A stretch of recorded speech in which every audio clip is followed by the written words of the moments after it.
はいどうも、アメリカでパイロットやっている秀樹です。前回の動画とかを見ていない方は、ぜひ見てください。現在はですね、機長の昇格訓練をしている最中でございます。明日から、本格的なシミュレーターの方に移ります。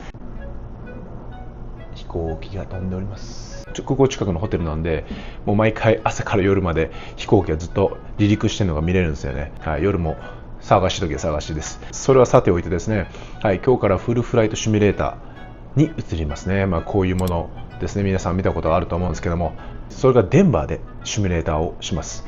今日はそのソルトレイクシティからデンバーまで、そうですね、デッドヘッド、乗客として移動します。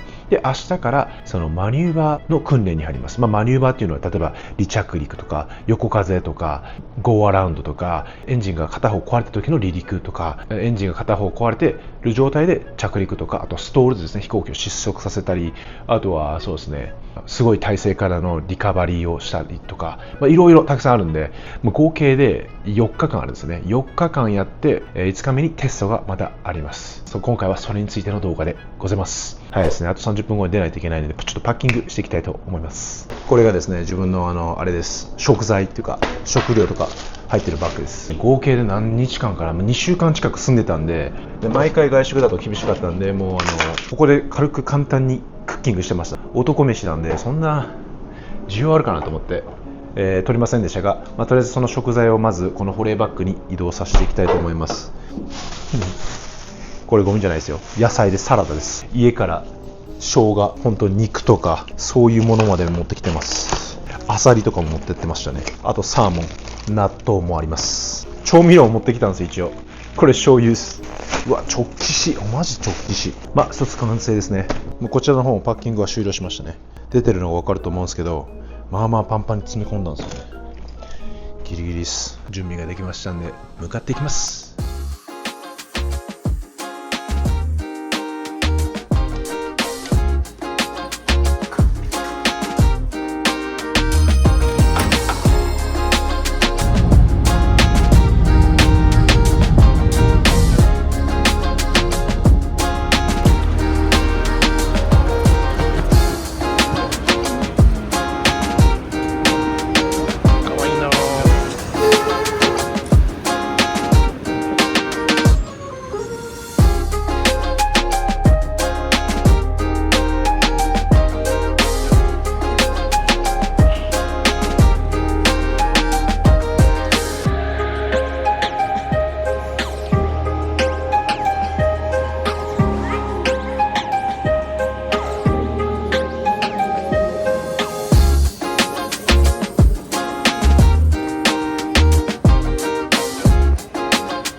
今無事にチェックインし終わりましてですね、お腹が空きすぎたんで空港のにあった中華を頼みました。カンパオチキンを頼みましたね。お店はこちら。そういうこと？自分なんか野菜欲しいなと思ってカーパンチキンにしたんですけど、カーパオチキン野菜がね、大体カーパンチキンにいつも野菜入ってるんですけどね。自分のシムパートナー犬連れてきてましたね。シムパートナーかな、彼女さんのかな、多分彼女さんの犬ですね。めちゃくちゃ元気な犬でした。ずっと立ってましたね。ボーリングがもうちょっと始まっちゃうんで、ちょっと急ぎ気味で食べますね。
ただいま到着いたしました。なんかあっという間でしたね。1時間ぐらいのフライトだったんですけど、すぐでした。今日からここで、今日6日なので、18日までここにいるので、12日間ですね。2週間弱いるホテルになります。すごく広いですね。はい。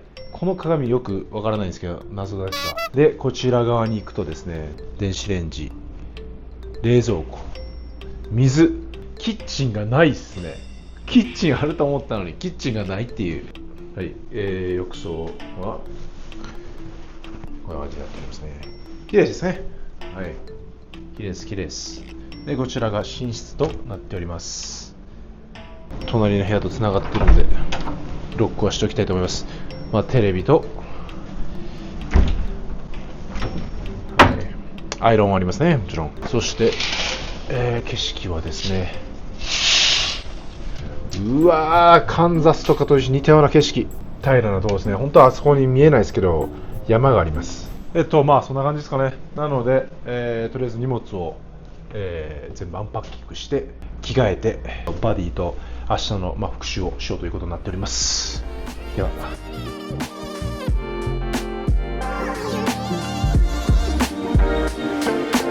Alright, run ahead and check. Set across.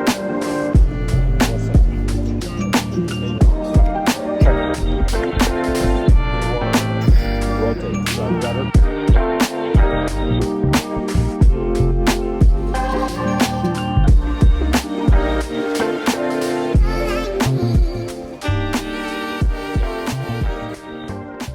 はい、ただいま帰ってきました。2時間半ぐらい新パートナーと2日目の方をもうレビューしてたんです。明日の分の内容は昨日も復習して、で2日目の分もちょっと復習してたんですよ、一緒に。なんで今日は残りの2日目の部分を復習したんですけども、はい、もういろんなシチュエーションを考えましたね。このメッセージが出てきた時はどうするかとか、どのタイミングでフライト CA とお客さんに連絡するかで、どのようにお客さんに説明するか、 CA からの情報によってはこうする、こうしていくみたいな。エンジンが壊れた時も、いろいろ話しました。いろんなシナリオがパターンが考えられるなっていうのを、話していくとどんどん出てきましたね。はい、すごいためになったかなと思います。で、下でやってると別の同じ同期の人たちもみんなちょうどホテルに着いて、いろいろこうね、調子どうやみたいな感じでお話しして、感じですね。そんな感じですかね。なので今日はもうお風呂入って明日に備えたいと思います。では皆さんおやすみなさい。おはようございます。今日はシミュレーター訓練の1日目でございます。朝の8時で今からご飯食べてですね。で、その後にクラスメートと今日の内容を復習していきたいと思いますね。とりあえず朝ご飯食べに行きましょう。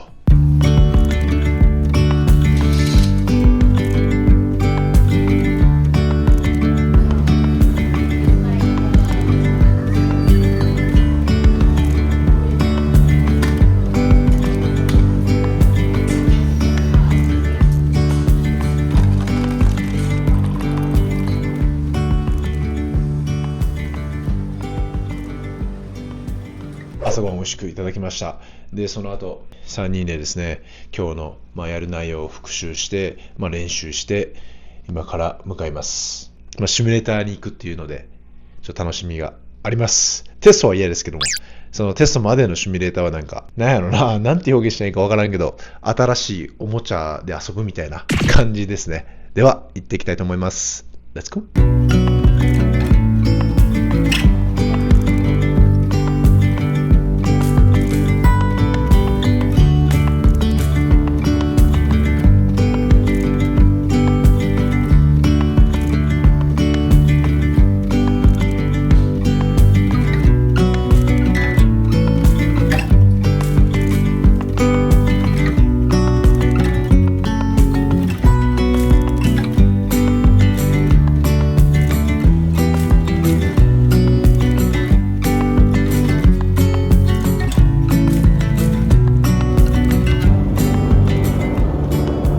ただいま帰ってきました。なの長かったですね。やっぱ長くなると疲れてくるんですよね。最後の方6時間12時から2時間ブリーフィングしまして、2時間どっちかがキャプテン役してどっちかが副操縦士役して、で2時間後にまたスイッチするみたいな感じで、今日は自分のバディが先行くってことで、先行って全部うまくやっていましたね。自分はそれを見てるので、次自分がやるとき何が来るかっていうのもなんていうんですか、なんとなくもう分かるんですよ。で自分のターンになって、基本的にはやっぱなんですかね、初め左側に座った時になんかね居心地が悪いんですよ。右に座ってる時と左に座ってる時となんか狭い遺跡みたいな、なんて言ったらいいんやろ、とりあえず違和感あるんです。あとはあれですね、スイッチとかが要するに逆になるっていうんですか。例えばスピードを調節するノブが左側にあるんですけども、でコードを調節するものが右側にあるんですけども、それが要するに逆になるわけですよ。スピード触るときに副操縦士の時は奥をこうやって掴むんですけども、キャプテンになると近くなるとか、逆にコードを触るとき一番遠くなるとか、ちょっとそういうところぐらいですかね。操縦感がね重たかったですね。トリム取れば全然いいんですけども、やっぱちょっと実機と全然感覚が違いましたね。違うなと思いました。で反応もちょっとなんていうんですかね、鈍いって言ったらいいんですかね。であと今日何やったかと言いますと、ノーマルテイクオフ、普通の離陸ですね。これはもう簡単、それやって全然問題なくてですね。で初めキャット1 ILS ですね、景気飛行侵入なんですけども、キャット1やって、それでゴーアラウンドですね、ミスアプローチして、今度ローカライザー、要するに ILS は縦と横のガイダンスをもらえるんですけども、なので飛行機がコースより右にいるとか左にいるとか、パス、縦軸に対して高いのか低いのか教えてくれるんですけども、このローカライズは今度高さを教えてくれるものがないので、横のガイダンスしかないんですよ。なので、効果率とか自分がちゃんとそのパスに乗っているかどうかは確認しないといけないんですけど、ローカライズやって、でローカライズやってる最中に確かタイヤ出ないっていう状態だって、でゴーアラウンドしてちょっとやり方があるんですけども、それやってまた戻ってくるっていう感じですね。で今度キャット2アプローチっていうありまして、 ILS の中にもキャット1、キャット2、キャット3ってあるんですよ。もっと悪い視界でも降りれるようになります。それがキャット2なんですけども、でランディングしてですね、キャット2をキャプテンが必ずランディングするんですけども、自分の会社では。でその次キャット2のミスアプローチですね、キャット2のゴーアラウンドやって、次そうですね、離陸してから山の方に向かっていくっていうシナリオ。飛行機が AGPOS って言って、トレインpull up って言うんですけども、そういう感じで、それ警告が出た時の対処方法みたいな。もちろん自分は2回目なので、もう山近づいて決めますっていうことで、山から離れるように飛んでって、でも AGPOS のその練習しないといけないので、山に突っ込んでって、でその警告が出た瞬間にその手順をしましてっていう感じで、これは問題なかったかな。でその次は GPS アプローチ、GPS の情報をもとに進入方式です。さっきのローカライザーっていうのは地上にアンテナがあるんです。それがこう情報を発信して、飛行機がそれを受信してコースに対して左にいるのか右にいるのかを教えてくれるというものです。はい。なので GPS も問題なかったですね。今度は TCAS-RA トラフィックが出た時ですね。トラフィックみたいな。もし飛行機が近すぎると飛行機同士が話し合って、君はクライムして、君はディセンドしてとか、君は小回りにいてとか言って話し合って、パイロットに指示を出す。それやったんですけども、それも問題なかったですね。で最後にウィンドシェアですね。ウィンドシェアっていうのは急激に風の方向が変わったり、風のスピードが変わったりみたいな感じなんですけども、ものすごく危ないんですよね。急に速度が変わるんで、飛行機が失速したり、本当にやばいのは雷雨とかに発生するマイクロバーストって言って、こうなんですかね、ボワーンとこんな感じで、必ず雨があるとは限らないですけども、雨とこうものすごい風で、そこに飛行機突っ込んでいくと上昇することもできないんですよ、ジェット機でも。その時の手順の仕方ですね。それが着陸する時の手順と、離陸した時にそれになった時の回避方法みたいな、それは、うまくいったかなと思いますね。あとは着陸ですね。着陸がね、700だと結構下まで行って2、30フィートでパー切るんですけど、ランディングがね、お互いこう伸びてしまうんですよ。こう飛行機が地面にこう突っ込んでいくように感じるんですよね、シミュレーターだと。それで操縦桿をちょっと引くんですけども、それが思ったより引いてるんですよ。で結局タイヤがなかなかつかなくて伸びていくっていう、フロートっていうんですけど、フロートしていくんですよ。伸びてるんですよ、スライダーに乗ってるかのように。それが結構なりましたね。自分3回ぐらいやったんですけど、やっぱねちょっと伸びていくですね。ものすごい横風からの着陸の練習とかするんで、明日もそれ気をつけないといけないなっていうところですね。自分は楽しかったですね。もうお腹空きすぎて Uber Eats しようかなと思ったんですけど、それ Uber Eats 待つのもないなと思って、ホテルの下にあるレストランで食べたいと思います。ではちょっと行ってきます。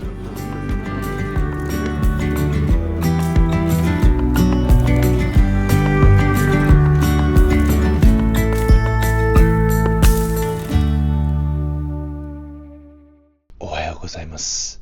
2日目でございますね。朝6時からシミュレーターの人たちが、ちょうど帰ってきたんで何したかを聞いてですね、情報を手に入れて、だいたい今日する内容が、見えてきましたね。では、2日目も頑張ってきます。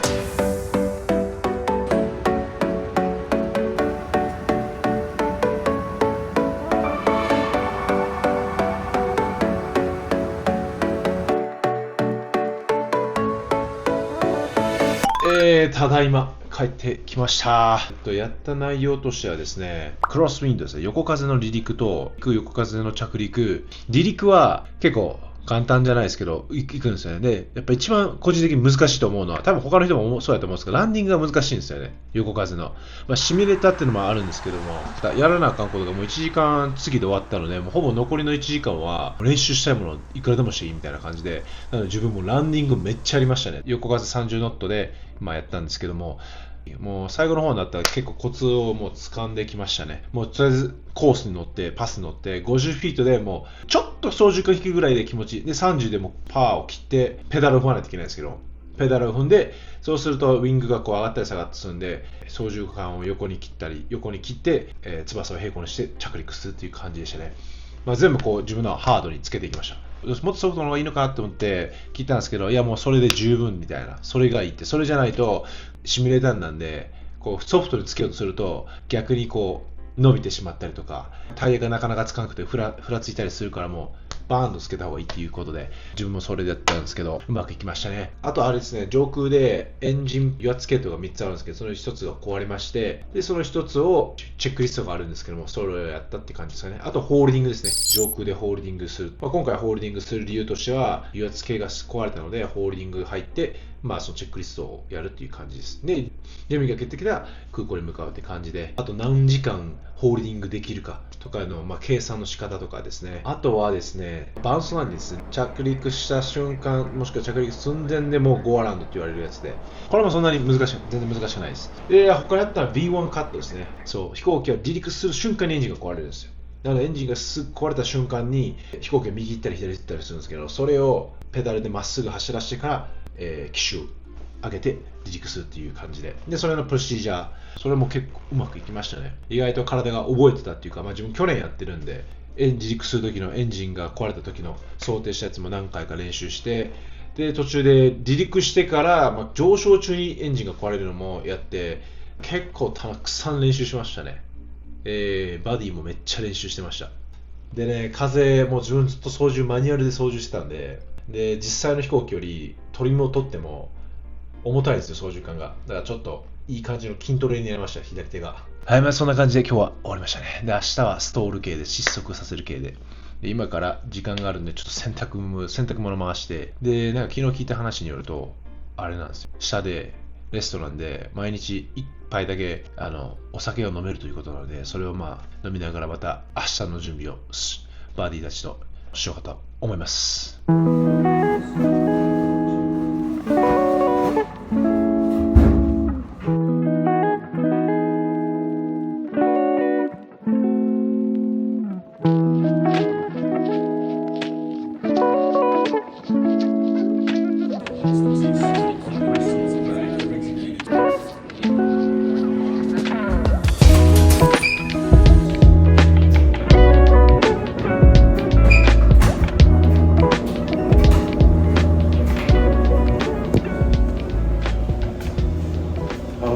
いいことに洗濯機も乾燥機もタダでした。めっちゃ助かりますわ。ただいま帰ってきました。ですね、ご飯も食べてですね、7時半までならお酒をこう飲み放題っていう感じでした。自分はそんなに飲んでないですけど、一杯だけ飲んでレビューをするって予定だったんですが、ずっといろんな話をしてですね、時間が経って終わりましたね。では皆さんおやすみなさい。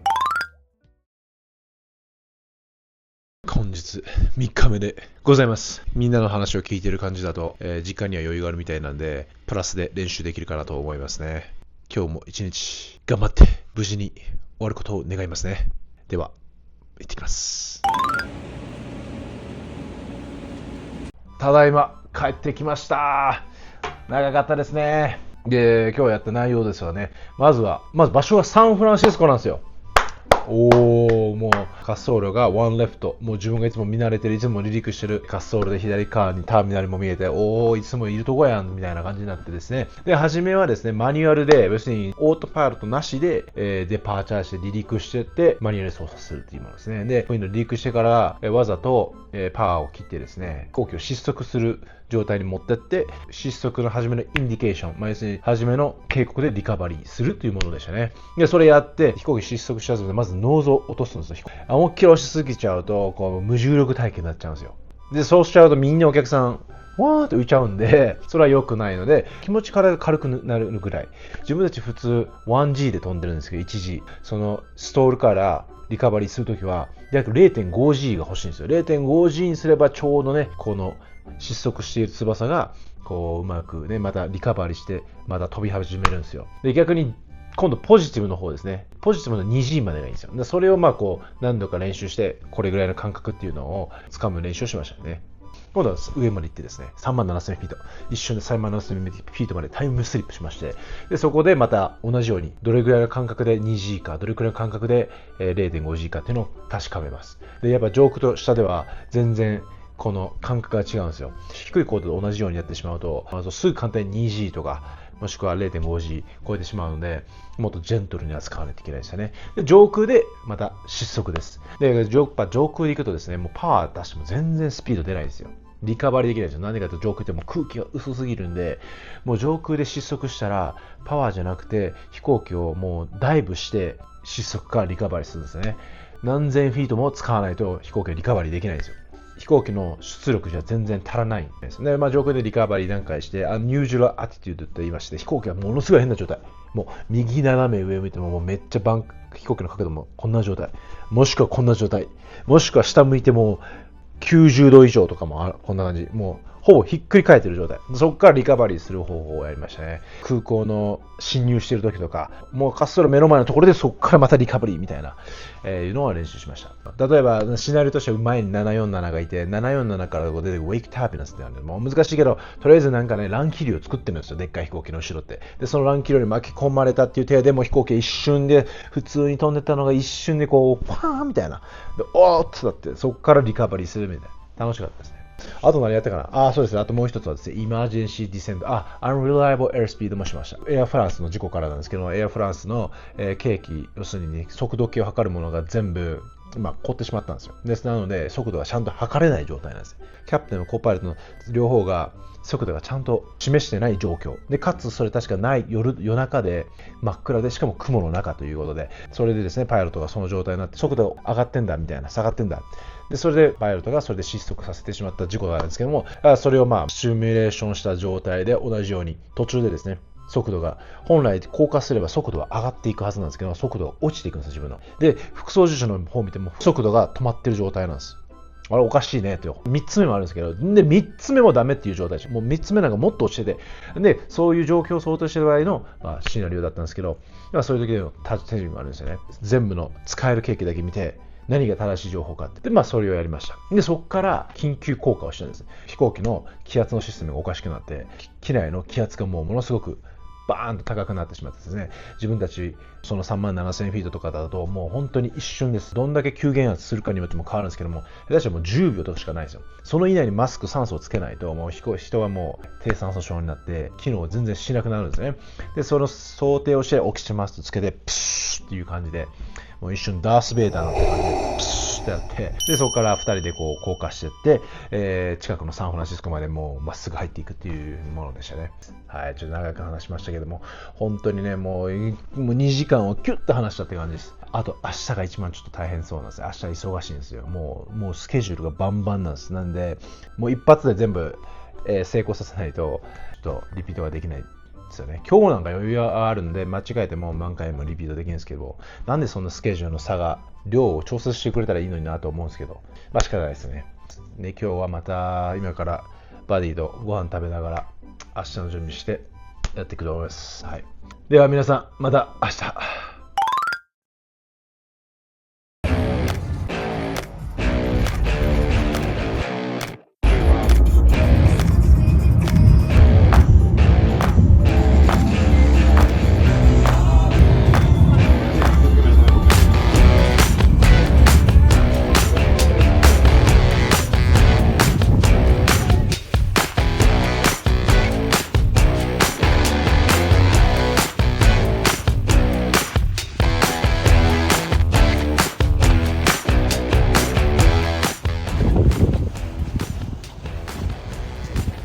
着いた着いた。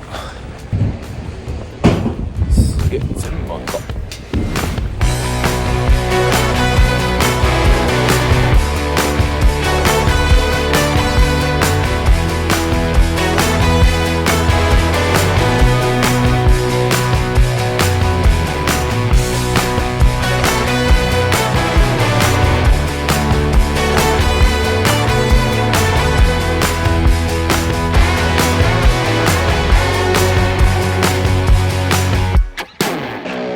今ちょっとハイキング中なんですけど疲れる。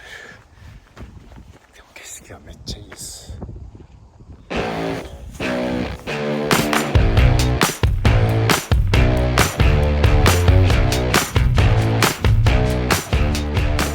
デンバーは標高が高いからあれですね、空気が薄いんですぐ疲れます。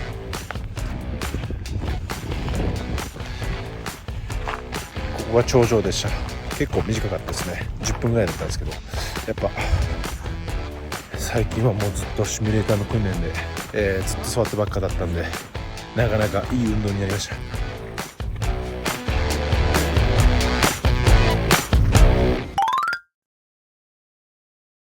はい、皆さんおはようございます。本日は4日目ですね。今日は忙しい日みたいなので、もうミスが許されない日みたいです。ではまた。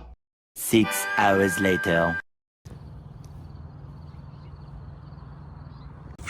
Oh, oh.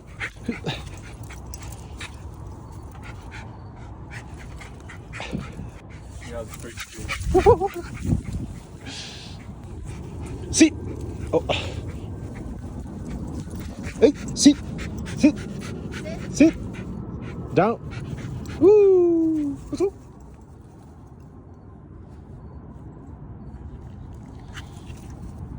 ただいま帰ってきました。今日はとても、盛りだくさんの日でした。ほんまにどこの空港か忘れましたか。 MBS っていうところで、そこでまず、クロスウィンドテイクオフですね。横風の離陸して、その離陸した後にウィンドシェアってすごい急に風が変わる状態ですね。それが結構強いウィンドシェアで、もうね100フィート200フィートギリギリをもう保つぐらい、もう頑張って上がろうしてるんですけど、もう飛行機めっちゃ揺れるんですけど、頑張ってねソフトタッチでコントロールしてなんとか切り抜けまして、でその後その VOR アプローチ、ほとんどのね大きい空港とかそんな VOR アプローチとかしないんですけど、自分たちは全然もう田舎の空港とかも行くので、今回は VOR アプローチをしないといけないということになりました。で、VOR アプローチは、一応ちょっとね、これ細かい話になって、プロシージャーターン付きの入っていく滑走路に対して、反対側から来て、で、途中で、こうね、U ターンして、またその本来入っていく滑走路に進入していくみたいな。で、それで、そうですね、またゴーアラウンドして、してる最中に何かメッセージが出てきました。ティーンと、I need duckウォーニングメッセージ。なんかもう警告音が出たんですよ。で、警告音が出て、自分たち雲の中に入ってですね、操縦士、自分のバディに操縦桿を渡して、で自分がこうチェックリストをやるっていう形でしたね。で、チェックリストやっていくと、もうアイシング、一つ着氷がつく中だったのに、すぐバディにコード上げて雲が出るように言って、で、自分がチェックリストしてなんとか終わりまして、で、そのまま戻ろうとしたんですけども、空港がシャットダウンしたと。何の理由かわからない空港がシャットダウンしたので、近くのデトロイトまで行くということになりました。で、空港のデトロイトまで行ってる最中に、全部ウェザーとか、次の準備して、で、今度は PRM アプローチというものなんですけども、要するに滑走路と滑走路がこう近すぎるんですよね。この滑走路と滑走路のが近くて、もちろんアプローチ、その飛行機が侵入してくるのも近いので、もう一つ別の周波数を使って、モニタリングするんです。もし、こうね、その2機が急接近したときに、片方の北に、こうね、管制官がその飛行機に、すぐ右に曲がってクライムしてください、上昇してください、下降してくださいっていう指示があるんですけども、でそれを何回かですね、やるんですよね。ターンして降下するバージョンと、今度は旋回して上昇するパターン。それ終わってから、今度また滑走路に降りてきて、滑走路から離陸して300フィートで、エンジンが壊れるというシナリオですね。で、それをやって次600フィートでエンジンが壊れる。で、それをやって、そこから空港に戻るんですけども、戻るときにどの滑走路を使うのか、全部それをやりまして、滑走路に、片方のエンジンで帰ってきて、雲の中でかつ、オートパイロットを切った状態でやるという内容でしたね。で、そのまま滑走路が見えて着陸するという形でしたね。で、そこからまた同じように滑走路の手前のところまで戻されて、今度はオートパイロット付きでゴーアラウンドと、片方のエンジンだけです。今度はですね、風のせいで、その滑走路に降りれないので、空港を目視したら、目視で別の滑走路に降りるっていうものなんですけども、Circle to Land、ブリーフィングの時に言われた通りにやって、滑走路をずっと目視した状態で、途中見えなくなっちゃうんですけど、このシミュレーターの本当の飛行機やったら、まあ90度横、もうちょっと後ろ見えるんですけど、それが見えないので、それでも飛行機の景気だけ見て、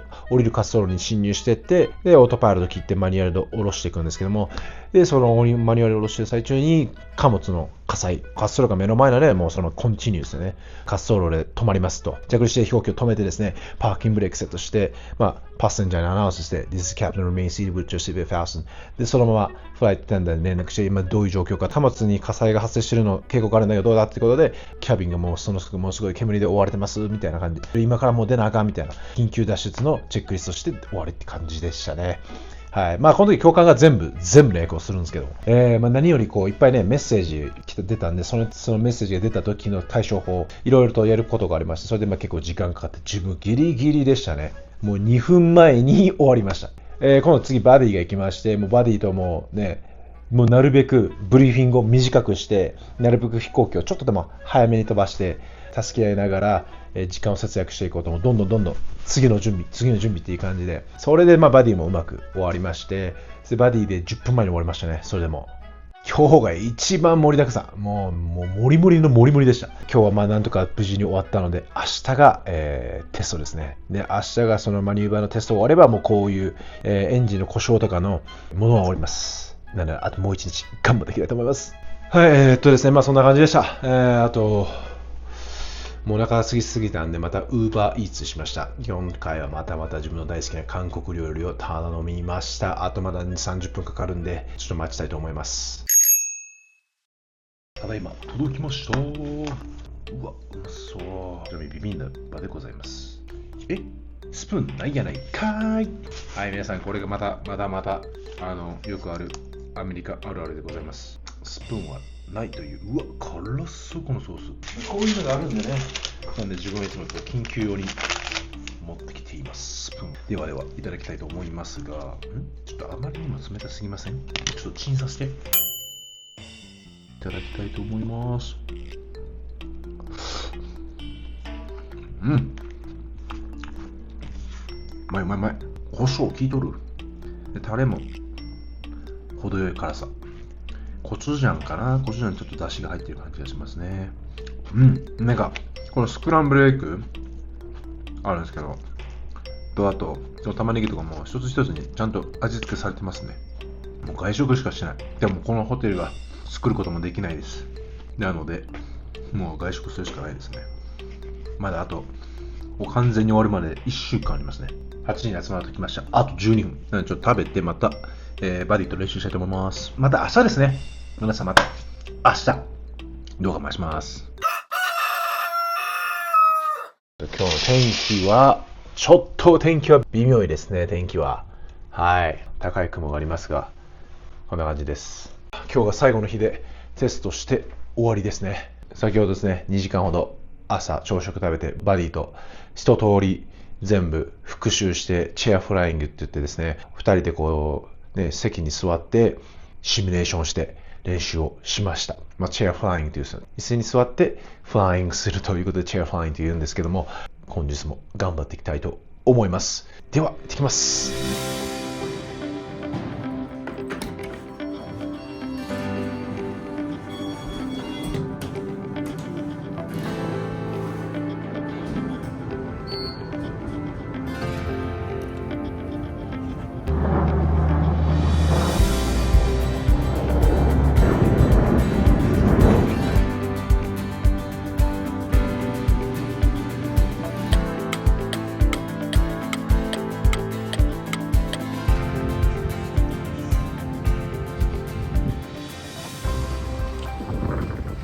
ただいま終わりました。結構早く終わりましたね。飛ばす操縦という面ではもう何も問題なく、2人ともパスできました。その教官とも話してたんですけども、キャプテンっていうのは本当に全てをマネージメントしてるっていう形で、本当にフライトの 30% がフライトの操縦で、他はもうほとんど 70% はもうマネージをするお仕事なんですよね。そういうことを改めて感じましたね。